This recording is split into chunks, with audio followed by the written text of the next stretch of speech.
জুলাই সনদ কার্যকর হওয়ার আগে নির্বাচনের তারিখ ঘোষণা করা ঠিক হবে না। জুলাই সনদ ঘোষণার আগে যদি নির্বাচনের তারিখ ঘোষিত হয় তাহলে সংস্কার প্রক্রিয়া ব্যাহত হতে পারে। আমরা জাতীয় নাগরিক পার্টির পক্ষ থেকে স্পেসিফিকভাবে 3টি বিষয় নিয়ে কথা বলেছি।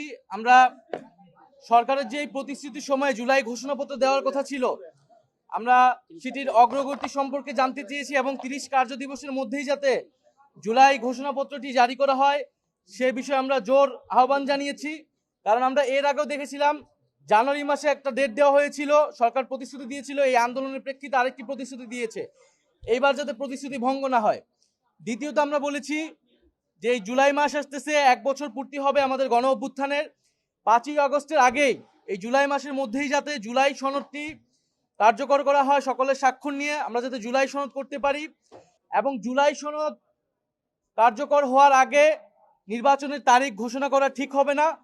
জুলাই সনদ ঘোষণার আগে যদি নির্বাচনের তারিখ ঘোষিত হয় তাহলে সংস্কার প্রক্রিয়া ব্যাহত হতে পারে।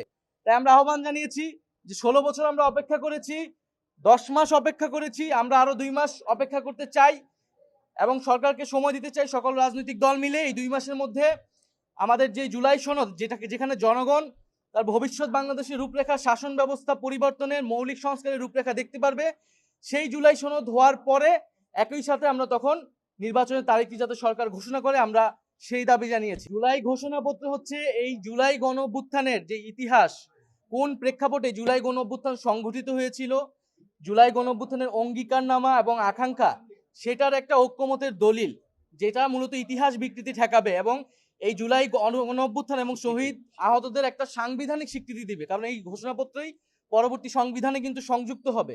আর জুলাই সনদ হচ্ছে আমাদের রাষ্ট্র কাঠামোর যে সংস্কার, যে কোথায় কোথায় আমরা সংস্কারগুলো করব এবং সেই সংস্কার যাতে পরবর্তীতে অব্যাহত থাকে, বিচারের বিষয়টা যাতে আমাদের অব্যাহত থাকে, সেই বিষয়ের একটা ঐক্যমতের দলিল। ধন্যবাদ।